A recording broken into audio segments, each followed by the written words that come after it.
Do you want to hear about the time that I invented things that injured people? Alright, so this is a remake of one of my very early Storytime videos, but that one was just and my storytelling has improved. Okay, so I was in my last year of elementary school, aka 6th grade, aka I was 11 years old. And you see, my school was like super poor or something because we had like nothing for kids to play with during the breaks. Our entire playground was basically just a square made up of stone tiles with a couple of trees and a sandbox for the youngest kids. That's it. Nothing to play on. But you see, inside we had a box full of toys. Why do I use these quotation marks when I say toys? Because they were all broken or not toys at all. Basically, my school used to think that ropes were a suitable kind of toy to give kids. They were intended to be jumping ropes, but basically they weren't jumping ropes, they were literal colored ropes. So we had nothing to play with at all. But you see, I was always inventing things, thinking of new things to make or to do. So one day I was like, what if I take some of these broken toys and turn it into something cool? So I took a couple of those weird ass ropes, took some broken tennis rackets and some play rings. There were some big rings that you could like throw or whatever. Don't even know what the whole idea behind that was. Went up to one of the trees and I built a swing. I was able to create a seat out of the broken tennis rackets, and well, the whole chain parts were made out of the ropes, and the rings were keeping everything in place, basically like that. And everyone was so shocked to see that our school ground actually had something cool there, because we had never had a swing or anything like that for that matter. The only thing was, it wasn't a traditional swing, as in it would just hang free from the tree and you could like swing wherever you want. It was basically more of a thing that like hung against the stem of the tree, and you would have to push your feet against the tree and you would like swing around it, and you just catch yourself with your feet again and you push away. You know that game where you like hit a ball around one of those holes? I see it a lot on TV. I don't know if it's an actual thing, but it seems like in America they're everywhere. That was the same principle, however you were the ball swinging around the tree. And everyone loved it so much that they started lining up for it. Except for two people who would always buzzkill everything I did. Everyone in the whole playground was in line waiting for the swing. The teachers loved it because everything was like super organized, because everyone was in line. There was no actual playing anymore. No one was doing what they were normally doing.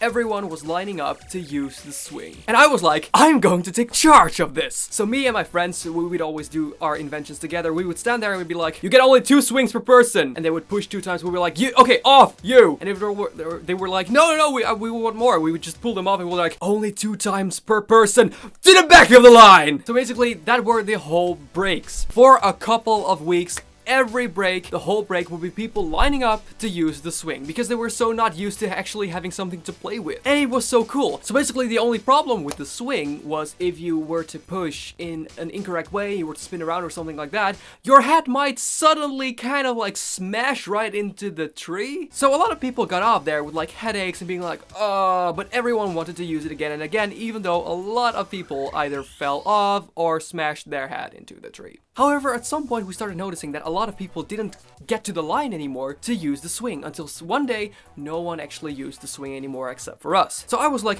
we need something new and cool to entice these people with. Something revolutionary. So we went back to the toy bin with all of the broken toys. In there were a couple of stilts. Stilts, basically, you know, the stick thingies that you step on. They have those steps. You step on it and you're like taller. And you're like, I'm taller. This is hilarious. Basically, there were 2 of those. However, one of them didn't have a step thingy anymore, so it was just basically a stick, aka rendered useless. So I was like, what if we take the ropes, we take those broken stilts, and create a system that lifts people up in a tree. So we went back to our trusty old tree that we also used to swing on, and we created a prototype for it. However, that one only lifted you like a meter off the ground, so it was not that interesting. So I was like, what if we used that tree? It was a much higher tree and it had branches that went like this, so a perfect place to like throw the rope past. So we built our lift system like with the higher tree, and we were like, okay, basically one of the sides of the rope, we just like threw the rope over these 2 branches, and one side of the rope was in the middle of the broken stilt. So basically you could put your legs around the stilt and holding onto the rope, and it would basically make a seat. Whereas the other side of the rope was attached to the other stilt, the one that actually still had the stepping thing, where it would like it would function as a hook and to hold the rope in place, and everyone would pull on that side. So the idea was one person would sit on one end of the thing, and all of the other kids would pull the other side of the thing to lift the first kid, the one sitting,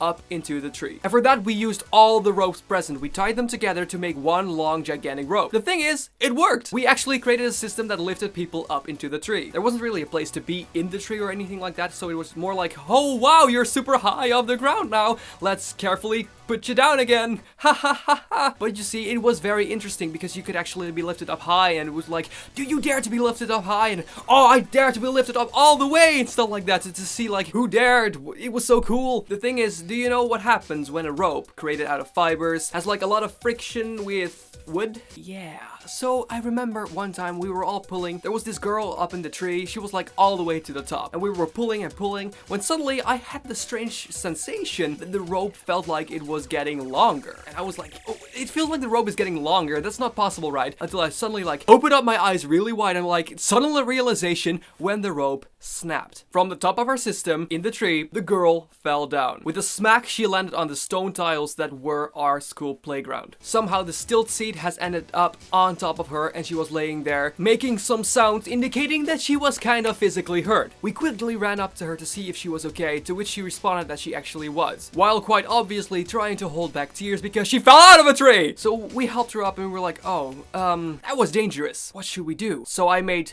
the right decision. We tied the two ends of the rope back together to create a full rope again. Heck yeah! What's more safe than that? And we did it again and again. For days and days on end, for weeks on end, every break again, everyone was using that thing, lifting each other up into the tree. Until one day, the cool, sporty kids, you know the cool kids who were like definitely not that cool because they were kind of like super annoying to everyone, but they were the sporty kids and haha, cool. Yeah, those kind of realized, hey, if we let go of the one end, the person sitting falls down. You know, those kind of people. So they decided to sometimes randomly drop someone when they would be at the top of the system, which would be super annoying. So me and my friend Case would always be the only one remaining to keep the person at safe floor level, because for some reason everyone else followed those hilariously cool kids. So we were the only ones that kept people safe at the ground, even though it cost us all of our strength. One day, as people were using it, I was like, oh, we should definitely get some new materials to like strengthen everything. Case, do you want to come with me to go like to the toy bin to see if there's like some spare rope again? Maybe they bought some new ropes. So we went there, and when we walked back without having any new stuff, because like I said, my school never bought anything, our mutual friend Dylan, the one who would also work on the systems with us, limped up towards us, his face covered in tears, crying. Upon us asking what happened, he responded, "They dropped me out of the tree." Because without me and Case there, people were being dropped out of the tree onto the stone tiles. So upon realizing how dangerous my inventions were, the teacher came up to me and was like, "Quinton, you are not allowed to ever make your invention again." Of course I was like, no, you can't stop my crazy genius. But you know, they were the teacher, so what could I do? So we weren't allowed anymore to ever make it again. But then the people from the 5th year, 3rd grade, 8 years old, decided to recreate our things during their break. I mean, they used a very dangerous tree for that because it was right next to a steel fence, and we were like, if you drop now, you're gonna have your head open. It's like broken, stop it. Anyway, they were copying my idea. So we were like, no, this is not something that I can accept. So the next break, I was like, we are going to take these materials and make sure they disappear. We took the materials to create the thing, took them to the sandbox of the smallest kids, dug a deep, deep hole all the way to the bottom, and buried them, never to be seen again. I remember that day when we went back inside, I said it would be highly inconvenient if now they were going to replace the sand, because once every like few years, this company would come and replace all of the sand with new fresh sand, and therefore like recycling or destroying or whatever the old sand. Literally the day after, the sand replacement company came over, scooped it out, put in new sand. We walked in there, we were like, really? One day after? Oh, okay. The toys seem to be gone. The few of the last final toys that my school actually had. In our last week of elementary school, we digged into the sandbox again, only to find the missing toys, realizing that that was a part they had skipped. In our last few days, we decided to recreate the lifting up thingy once again as a nostalgic feeling to show everyone, hey, remember this? We did, but no one was interested anymore. The reign of my inventions had been over. Wow! Hey y'all, Lightfire here. Thank you so much for watching this new Storytime video. Please let me know down below in the comments, what's the weirdest thing you ever did when you were in elementary school? And if you're new here, I would love to have you subscribe to this channel. I post some things to get to know each other a little bit better like this on Saturday. And on Wednesday, I post something to solely entertain you, such as a comedy sketch. All of that to let people know that it's awesome and okay to be yourself and to be unique, and you shouldn't let anyone change who you are because you are perfect the way you are. And if you really want to help me out, you turn on notifications so you don't miss a video. But above all, I really hope you like this video, and like I always say, just be unique, you're awesome the way you are.